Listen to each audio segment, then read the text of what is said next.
I'm Corbett Wall with DV Auction, here with your feeder flash for Thursday, August the 18th, brought to you in part by Pike Feeds, which serves all of Missouri and Illinois.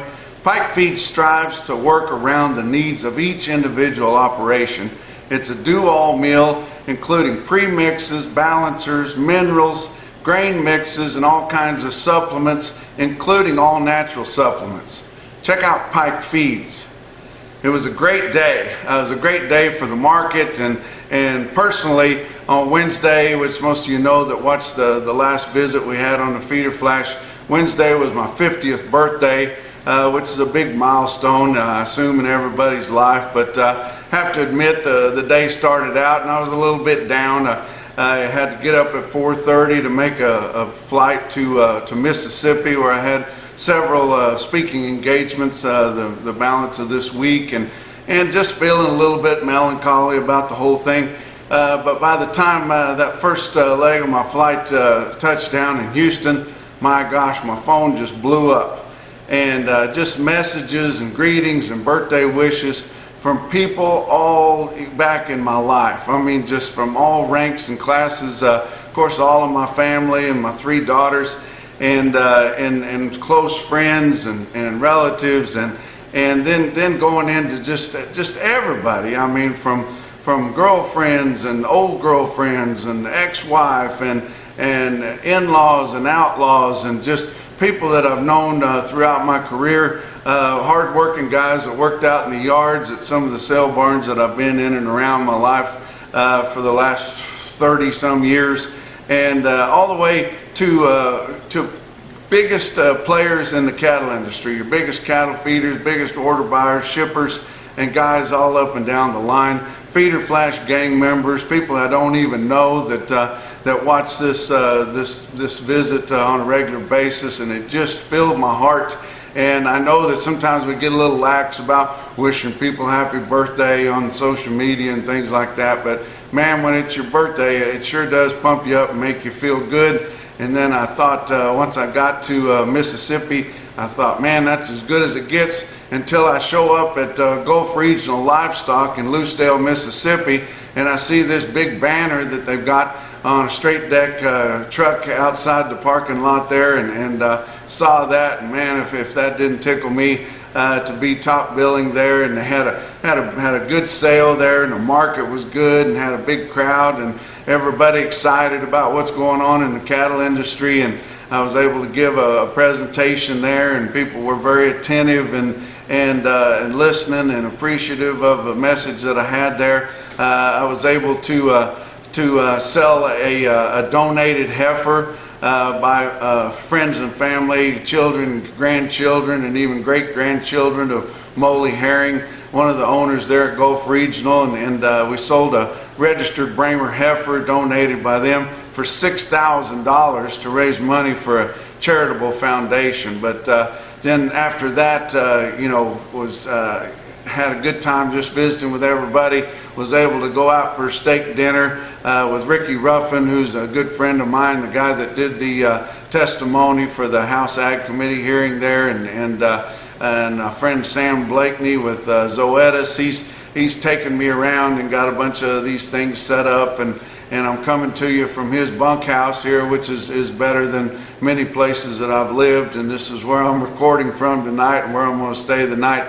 Going out to Hattiesburg on Thursday, and then end up Thursday night in Collins, Mississippi, at a Zoetis function there for some of their bigger producers. But just really tickled and humbled by the attention that I got, and almost embarrassed to a point. But thank everybody. I really appreciate everybody has given me positive vibes for that kind of thing. But man, did we have another great day in the markets. Your cattle futures were up big. The fat cattle market's starting to churn a little bit, and we're already seeing your market established in the Southern Plains another buck higher after gaining $4 last week, and I ain't sure that they're done gaining ground in the Southern Plains.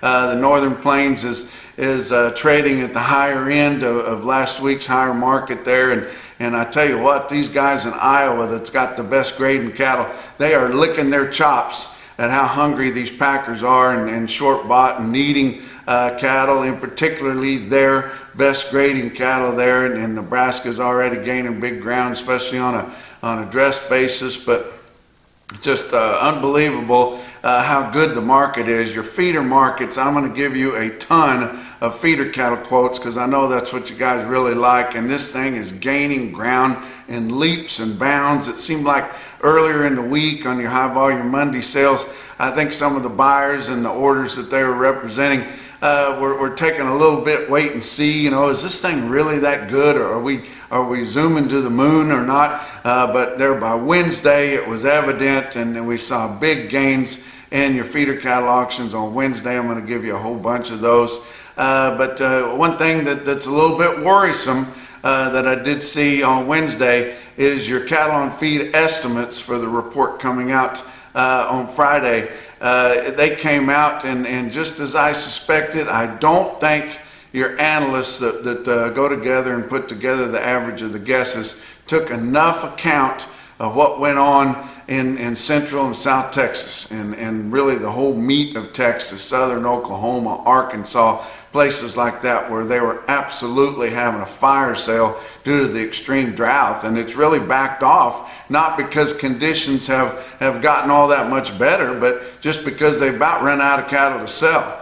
But your August 1st inventory estimates come in at 100.8, and I don't doubt that. There's still a lot of cattle on feed. It's back down the line that we're really tight on numbers and tight of market ready supplies, because the cattle that are on feed are from really light calves all the way through, so not a lot of cattle really ready, especially being right here in August. But the placement number is what worries me, and the average placement guess come out to 98.9% of a year ago. Now, I remember a year ago, and yeah, we were moving a lot of cattle out of the Flint Hills and the Osage, just like we always do. But we sure did that this year too, plus all those drought out cattle.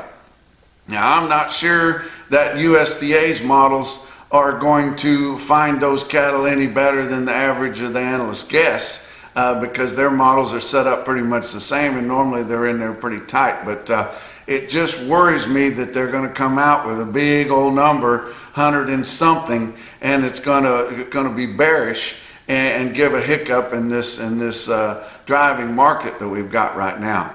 Now the July marketings, of course, they usually have those pegged pretty good. They've got those down at 96.6, which is a low number, but being that they've got a low number there, and it's all about what it comes out to be compared to what everybody thought it was going to be, I think that one will be fine. But a little bit worried about that placement number, and we'll find out here late in the week. Talk about your board on Wednesday. August live cattle futures up 45 cents at 141.75.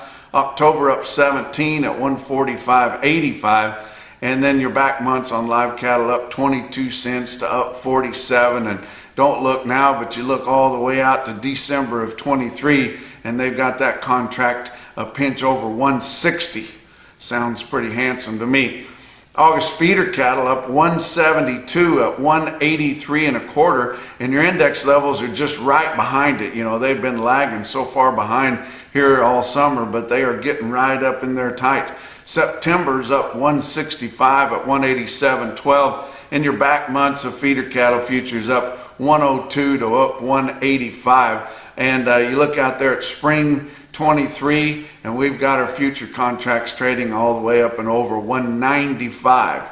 Don't let that scare you. Remember 2014, we went up and beyond and way over $2. So I think we sure got room to grow on there, and as tight as these numbers are, guys, it sure wouldn't surprise me if we don't see these feeder cattle prices, and especially calf prices, continue to urge on. Talk about your grains. Corn was up 1 3/4 cents, so nothing much there. Ending regular trading at $6.12 a bushel, and that's for the new crop December. November new crop beans up 9 cents. Talk about your fat cattle trade. We saw a little bit more hint of getting this market this week established, and I think it is established at least at 141, and I think some guys are holding back, and we could get better than that. Just depends on how hungry they are. But Iowa just 1,300 head. And like I said, they're really licking their chops. They've only sold 3,200 head up through Wednesday at 2 o'clock in the afternoon, and they're just kind of holding back a little bit. And why do they enjoy that leisure? Because they've got leverage, because they trade enough cattle negotiated that they have a handle on the market. They've got the packers coming to them, and you're in a seller's market right now. 146 to 147 confirmed sales on Wednesday, dress sales at 230. Nebraska, just 1,200 head confirmed and only 4,200 head for the week so far. Live sales in Nebraska confirmed at 148, and dress sales from 232 to 238. Big time gains right there. Kansas, only 1,100 head so far, and it was all on Wednesday at 141. That's sure a buck higher, but it sure wouldn't surprise me to see them get another buck here late in the week when we see some more of those guys let loose. Texas, 1,700 head all on Wednesday at 141. Talked to Joe Nelson at Lanesboro, Minnesota. They have a great fat cattle auction up there, and he had a big run of fat cattle, and of course they were selling in smaller groups like they do up there, but also some bigger groups and putting lots of loads together. He told me he had 3 major packers there, which isn't always the case, and they were all aggressive, mostly selling those fat steers and heifers from 150 to 158.75. Very impressive for a brick and mortar fat cattle auction up there in the edge of Minnesota. Talk about your box beef cutout values. They were cheaper, and that's one reason your packers are really holding back to give that more money. But choice cuts down $1.10 at $264.34. Select down $1.23 at $237.89. Your slaughter's running at a good clip, 373,000 through the first 3 days of the week. That's 2,000 better than last week, 13,000 better than the same week a year ago. Talk about what else is going on. Livestock Risk Services are your professionals in your LRP. And I talked to Dakota Moss on Wednesday. He said he's getting a lot of calls from all over the country. Every time he gets to a state that he hasn't sold LRPs, he goes in there and he gets certified for that state, and he's pretty much got all your cattle states now, about half the states we have in the country, about 25 different states. That if you're interested in getting LRP, and he assured me, if you've just got questions about the LRP, and you'd like to know more about it and what it costs and how much the government kicks in to help pay that premium, whatever you need to do, just give one of his guys or give him a call, and he will help you out. He said this deal is really getting good for your cow-calf producers getting an LRP on their calf sales. If you look at some of those, they're all over $2 a pound for your steers, and selling really, really good. He wants to encourage more of your cow-calf producers to become margin operators, similar to your cattle feeders and some of your background guys. But give them a call at Livestock Risk Services. Talk about your feeder cattle market. Your real-time index on DV auction late on Wednesday at 181.65, based on an 800-pound cash steers up in your sales that are reported by DV Auction on Cattle Market Central. That was up $1.09. And you think, gosh, we were up more than that earlier in the week. But you get into Wednesday, and Wednesday's a big feeder cattle day. A lot of big sales on Wednesday, and then we see some of your big sales from last week that sold so high that didn't have sales this week, like Bassett, Nebraska, drop off. But big time quotes from all your sales on Wednesday. Your biggest sale on Wednesday, OKC West, El Reno, Oklahoma, 8,400 head, and man, did they have a sale in El Reno. Feeder steers, $3 to $8 higher. Feeder heifers, $3 to $5 higher. Calves, steady to $5 higher on Tuesday, and peewee calves, $8 to $20 higher than just last Tuesday. But you look at this automated market report from Cattle Market Central, and this is just the Wednesday yearling feeder sale. Had 5,700 head on that report, and you look at your best tested weights, very, very impressive. 1,376 head of your 6-weight steers averaged 681 at 189.80. That was up $8 compared to last week's weighted average. 727 head of 7-weight steers averaged 761 with a weighted average price of 181.77. Sure $3 higher. and 901 head of your 8-weight feeder steers in El Reno, Oklahoma, averaged $829 with a weighted average price of $178, and that was $2.50 higher on your weighted average. But I tell you what, I sure don't doubt that trend of being $3 to $8 higher. This is not a premium type sale. This is the market for the nation on feeder cattle. I was talking to guys there in Mississippi that are background in cattle, getting them all right, getting all the bugs out of them. Good cattle. They've got good cattle everywhere anymore, guys. They are background in cattle to take to El Reno, just like your guys in North Texas are, your guys in Arkansas, your guys in Oklahoma, all over the country. That's why they get so many cattle, because they can all get at the market. And this is a true market, and it's very handsome. How about your heifers? 1,014 head of 7-weight heifers, averaged 764 pounds at $170.37 on your weighted average price on all those 7-weight heifers, and that was sure $7 higher on your weighted average compared to a week ago. Dodge City, Kansas, 1,900 head there in Dodge City. Feeders sold $2 to $6 higher, calves $3 to $10 higher. Very impressive there. I'll give you some quotes from all around the circuit. How about Hub City Livestock, Aberdeen, South Dakota? DV auction customer, have been for a long time, but actually don't feed into Cattle Market Central. But I got a quote here from Feeder Flash gang member. 2 loads of red Angus steers, big red Angus steers coming off the grass. Hub City Livestock, Aberdeen, South Dakota. They weigh 1020 and bring $181. Yes. How about Bloomfield Livestock Market, Bloomfield, Iowa? They had many heavy 8-weight steers selling around 187, but talk about a big time quote, 61 head, 736-pound steers in Bloomfield in the Schooley family there, 196.75. Even smaller markets, towards the eastern side, southeast Missouri, Farmington Regional Stockyards there in Farmington, Missouri. These are black heifers, 81 head, weigh 623 at $181.75, not for replacement, but going to feed.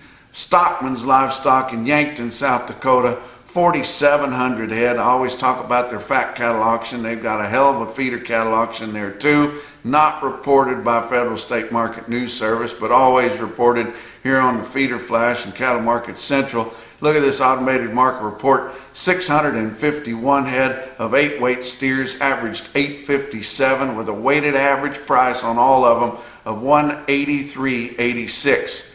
1,222 head of 9-weight steers in Yankton, averaged $937 with a weighted average price of $179.15. Individual quote out of Yankton on some heifers. 149 head of heifers weighed 633, Yankton, South Dakota at $196. Zoetta's stick-out sale of the day was Cherokee Sales Company. My buddy Jared Herman there, and he was very excited about the big sale that he had there, selling cattle in western Oklahoma at the top of the nation's market, and got a very lively sale there in a really small community in a rural area there. But check out 55 head of 1,006-pound Hereford steers off grass, bring $174.10. But you think that's the biggest quote of the day? Nope. Your Macrocin No BS top quote for the day come out of Bluegrass Stockyards East. That's way out there, guys, in Mount Sterling, Kentucky. They sell 63 head of 808-pound steers at $190.95. Yeah, they squeeze every drop of them out there at Bluegrass Stockyards. And that's your Feeder Flash for Thursday.